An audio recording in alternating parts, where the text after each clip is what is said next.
Muy buenas, queridos amigos de la butaca seria, del cine con peso, de la película que no se ve para pasar el rato, sino para salir un poco más callado de lo que uno entró. Hoy toca hablar de Nuremberg, una película de esas que no vienen a pedir permiso, vienen, se sientan delante de usted, le miran fijamente y le dicen: a ver, amigo, ¿qué hacemos con el mal cuando ya no lleva uniforme, sino traje y corbata?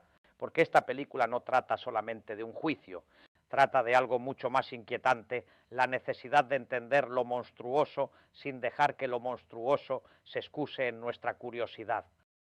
La dirige y escribe James Vanderbilt y el reparto no viene precisamente en bicicleta. Russell Crowe, Rami Malek, Michael Shannon, Richard E. Grant, Leo Woodall, John Slattery, Colin Hanks. Vamos, que aquí hay más talento por metro cuadrado que en una cena de nominados donde todos fingen no mirar la categoría de mejor actor secundario. La historia se sitúa después de la Segunda Guerra Mundial, cuando los líderes nazis capturados esperan ser juzgados, y ahí entra Douglas Kelly, interpretado por Rami Malek, un psiquiatra militar estadounidense que debe evaluar a los prisioneros nazis para saber si están mentalmente capacitados para afrontar el juicio. Y entre esos prisioneros está Hermann Göring, interpretado por Russell Crowe. Göring no fue un soldado cualquiera, ni un burócrata cualquiera, ni un señor que pasaba por allí y se equivocó de despacho. Fue uno de los grandes jerarcas del nazismo. Y la película se construye, que en buena parte, como un duelo psicológico entre Kelly y Göring, un médico frente a un criminal de enorme inteligencia, un hombre que quiere comprender frente a otro que quiere manipular. Y ahí está el corazón de la película, porque Nuremberg nos plantea una pregunta muy incómoda. ¿Se puede analizar el mal sin dejarse seducir por él? Y cuidado, porque esa pregunta pesa más que muchas escenas de acción con tanques, bombas y discursos solemnes. La película no se limita a contar el juicio como si fuera una clase de historia con actores famosos. No, la decisión más interesante es centrar buena parte del relato en la relación entre Douglas Kelly y Hermann Göring. Kelly llega con una misión médica, casi científica: estudiar, evaluar, diagnosticar. Quiere saber si aquellos hombres están locos, si son monstruos, si son fanáticos, si pueden ser juzgados como responsables de sus actos. Y esa idea es potentísima, porque uno podría pensar: bueno, si alguien participa en semejante barbarie tiene que estar loco. Pero claro, el problema del nazismo y de muchos horrores de la historia es precisamente que no siempre fueron obra de locos descontrolados. Muchas veces fueron obra de personas organizadas, lúcidas, obedientes, ambiciosas, cobardes, fanáticas o convencidas de que la maquinaria del poder les protegía de la culpa. Y eso da más miedo. La locura de alguna manera tranquiliza, porque uno dice: eso no tiene que ver conmigo, eso pertenece a una mente rota. Pero cuando la película sugiere que el mal puede ser racional, educado, estratégico, incluso encantador en una conversación, entonces la butaca se vuelve más incómoda. Göring en la película no aparece como un villano de caricatura, no entra con música de órgano y una capa negra. Russell Crowe lo interpreta como alguien peligroso precisamente porque sabe hablar, sabe observar, sabe seducir, sabe detectar las debilidades del otro, sabe ocupar una habitación incluso encerrado. Y esa es la gran trampa, porque el mal no siempre llega gritando, a veces llega sonriendo, contestando con inteligencia, haciendo bromas, mostrando cultura y dejando que uno olvide por un segundo lo que hay detrás. La película también aborda el contexto del juicio, el esfuerzo por convertir la venganza en justicia, y esto es importante. Después de una guerra devastadora y del descubrimiento de los crímenes nazis, lo fácil habría sido ejecutar sin más. Pero Nuremberg fue otra cosa, un intento de documentar, probar, juzgar y dejar constancia. Es decir, mirar al horror y decirle: no solo vas a perder, vas a quedar registrado. Y eso, amigos, es civilización. Difícil, imperfecta, discutible, pero civilización. Vamos con los actores, porque aquí está gran parte del interés. Russell Crowe como Hermann Göring es probablemente el gran centro de gravedad de la película. Y no es fácil decir eso con un personaje tan moralmente repulsivo, pero Crowe tiene presencia, peso, inteligencia escénica. Es de esos actores que, aunque esté sentado, parece que está empujando la escena con los hombros. Su Göring no es simplemente un villano, es un hombre que intenta seguir mandando incluso cuando ya no manda, un derrotado que no quiere comportarse como derrotado, un prisionero que todavía quiere controlar el relato.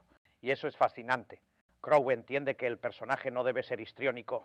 Si lo hubiera convertido en un monstruo evidente, la película habría perdido parte de su veneno. Lo inquietante es que puede resultar carismático por momentos. Y entonces uno, como espectador, se da cuenta de la trampa y piensa, cuidado, cuidado, que este señor no está entreteniendo, está manipulando. La interpretación de Crowe fue una de las más comentadas desde el estreno de la película en el Festival de Toronto, donde la cinta recibió una acogida muy positiva y una ovación prolongada. Frente a él está Rami Malek como Douglas Kelly. Malek tiene una manera muy particular de actuar, mirada intensa, gestos contenidos, una especie de nervio interno que parece siempre a punto de romper la superficie. Y aquí eso encaja muy bien porque Kelly no es un héroe clásico, no es un fiscal de voz atronadora ni un soldado con mandíbula de mármol, es un psiquiatra intentando comprender algo que quizá no se puede comprender del todo. Su conflicto es intelectual pero también emocional, porque cuanto más habla con Göring, más entra en un territorio peligroso. No porque vaya a justificarlo, sino porque empieza a estudiar al monstruo de cerca. Y cuando uno estudia algo de cerca durante demasiado tiempo, corre el riesgo de olvidar que también debe mantener distancia. Ahí la película tiene una tensión muy interesante.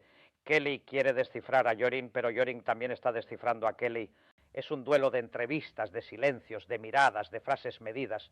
No es un combate de puñetazos, es un combate de dominio psicológico. Uno pregunta, el otro responde. Uno analiza, el otro actúa. Uno quiere llegar a la verdad, el otro quiere sobrevivir dentro de la historia. Y luego está Michael Shannon como Robert H. Jackson, el fiscal jefe estadounidense en los juicios.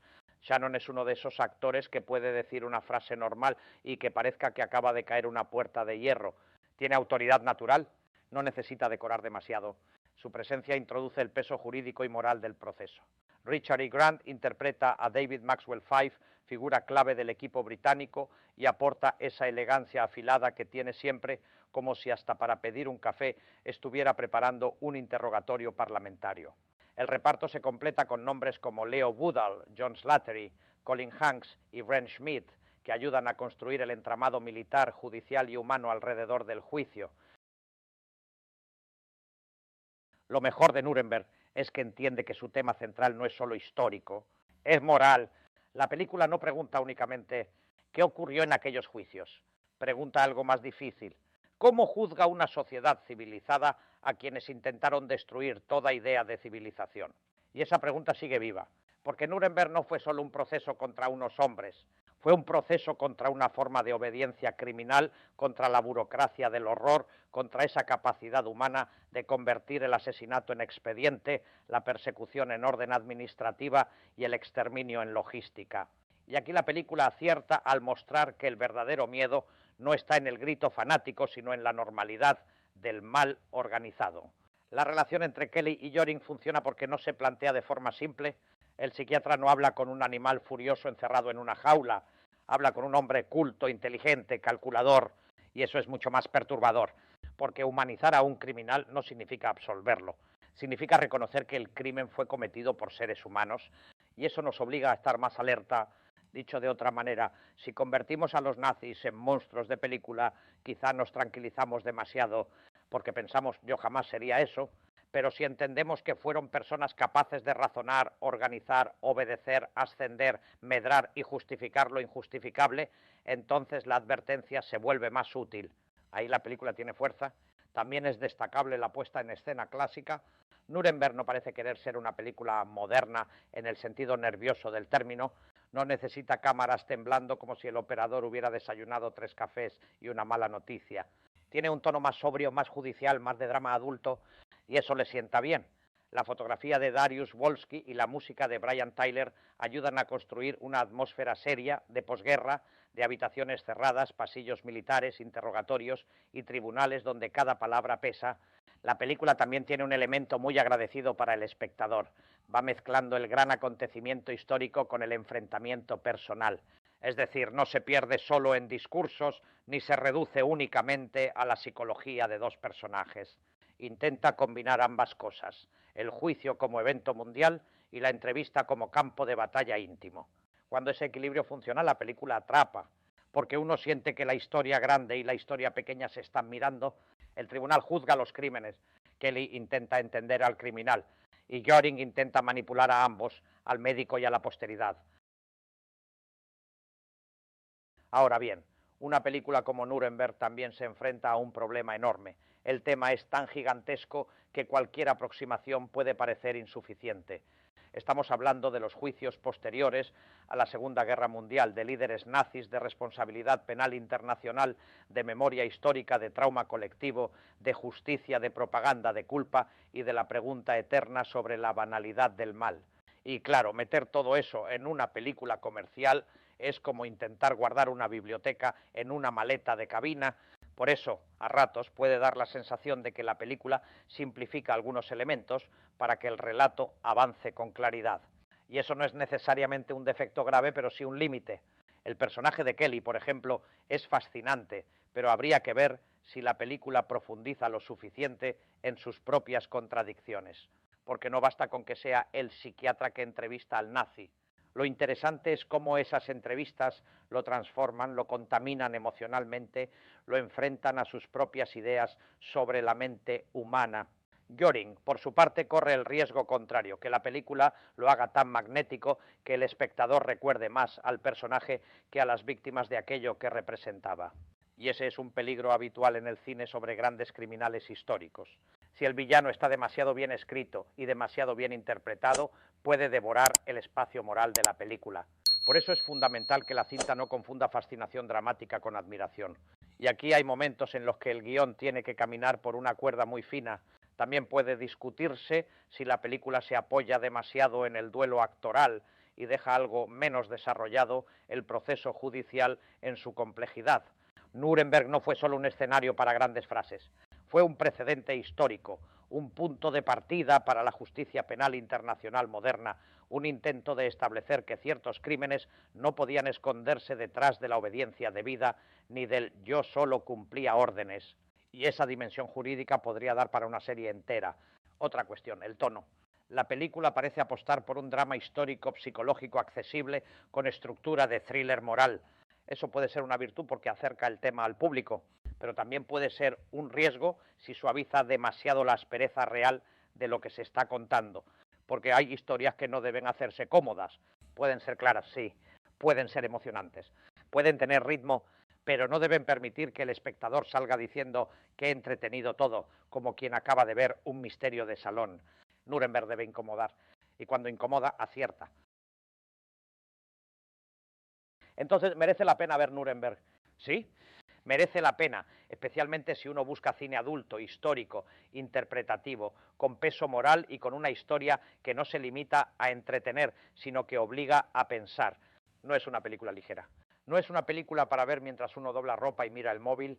Esta es de las que exigen atención, de las que uno ve sentado de otra manera. Su gran baza es el duelo entre Rami Malek y Russell Crowe. Malek aporta inquietud, inteligencia y fragilidad. Crowe aporta presencia, peligro y una autoridad interpretativa tremenda.